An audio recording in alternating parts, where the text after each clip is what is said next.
What does emotional well-being mean to you? Is it simply feeling happy, or perhaps it's about achieving a sense of inner peace?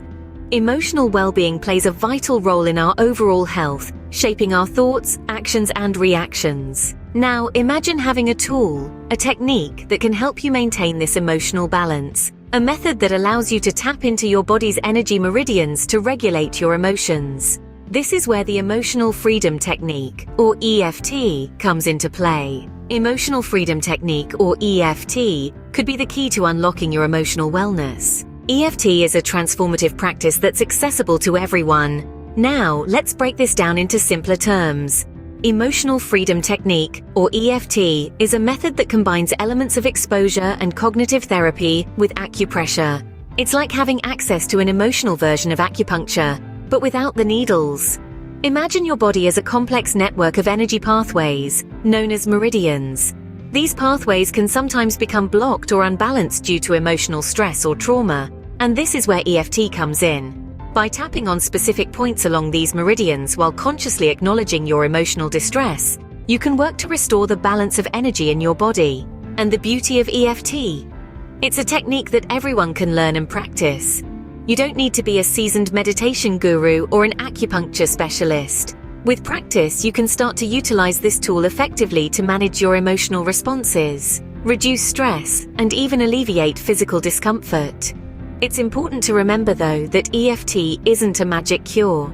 It's a tool for self-care, a way to reconnect with your body and your emotions. It's about finding balance and harmony within yourself and taking an active role in your own emotional well-being. So, whether you're a beginner or an experienced practitioner, EFT offers a path towards emotional freedom and resilience. In essence, EFT is a tool for self-care and managing emotional balance.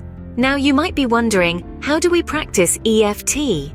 Well, it begins with identifying the issue you want to work on. It could be a fear, a phobia, a traumatic memory, or any other emotional issue that's been bothering you. Remember, it's crucial to be honest with yourself during this step.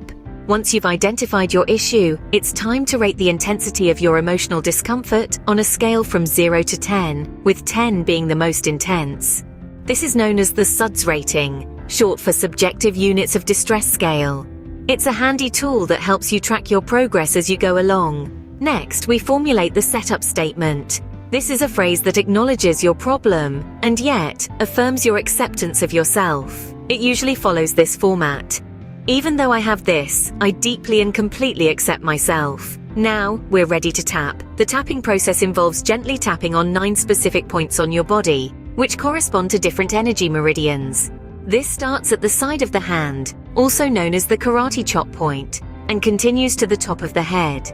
As you tap each point, you'll repeat a reminder phrase, which is a shortened version of your setup statement. After a round of tapping, take a deep breath and reassess your SUDS rating. If it's decreased significantly, great. If not, don't worry. Sometimes it takes a few rounds of tapping to really shift the energy. Remember, EFT is not a one-size-fits-all approach. You can tailor the process to fit your needs. Don't be afraid to tweak the wording of your setup statement or reminder phrase to make them more meaningful to you. This is your journey, and every step you take is a step towards emotional freedom. So be patient with yourself, be open to the process, and most importantly, be kind to yourself. With these steps, you can begin your journey with EFT. But don't just take our word for it. Science supports the effectiveness of EFT. Research studies have shown that emotional freedom technique can significantly reduce anxiety, depression, and even physical pain. In one study, participants who used EFT for just 3 weeks reported a 50% reduction in their anxiety levels. But the beauty of EFT lies not just in its effectiveness, but also in its versatility. It can be applied in a variety of scenarios. Whether you're feeling the anxiety of a job interview, the stress of a difficult conversation, or the emotional weight of past trauma, EFT can help you navigate through these challenges. It's like a Swiss Army knife for your emotional well-being. And it's not just for adults. EFT can be used by children and teenagers to manage their emotions and cope with the stresses of growing up in a complex world. EFT isn't just a practice, it's a scientifically supported technique for emotional wellness. Your emotional well-being is a journey, not a destination. As we wrap up, consider the transformative potential of emotional freedom technique in your life. It's a tool, accessible to all, that can help navigate the complex terrain of emotions. The power of EFT lies not just in understanding it, but in practicing it. It's a path to emotional health that's worth exploring. Thank you for joining us. Remember, your emotional well-being is in your hands. You have the power to unlock it with EFT.